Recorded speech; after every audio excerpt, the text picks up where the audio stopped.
so interesting that you say that, because my next big project is going to be about like the empty nest phase of life, which I'm rebranding as open door because none of us like the phrase empty nest. Oh, But that's so much better. Yeah. yeah, but one of the things that the reason that I'm drawn to it as a subject is exactly kind of along the lines of what you're saying, which is that for many, many parents, it's a forced reckoning.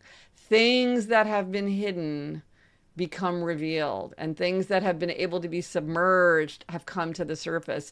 And then we have to sort of rethink a lot of our decisions. How do we use our time? How do we use our space? What's our relationship with our children, our sweetheart, our family, our friends? What are our standards? How do we have an atmosphere of growth? How do we deal with the fact that time is passing?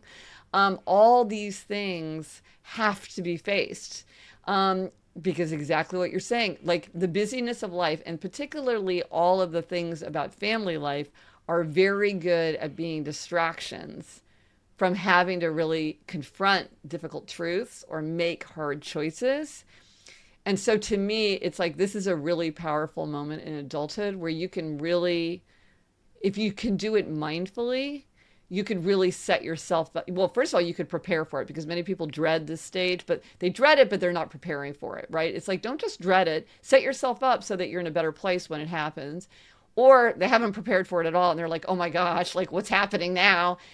What's a roadmap? Tell me. Like a lot of times people are like, I feel terrible, but they don't even really know why.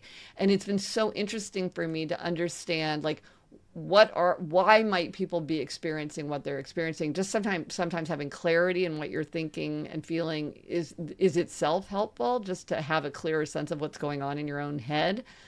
Or what's going on with somebody else who's important to you. You're like, I don't understand your distress, or I don't understand why you feel great and I feel lousy, or whatever.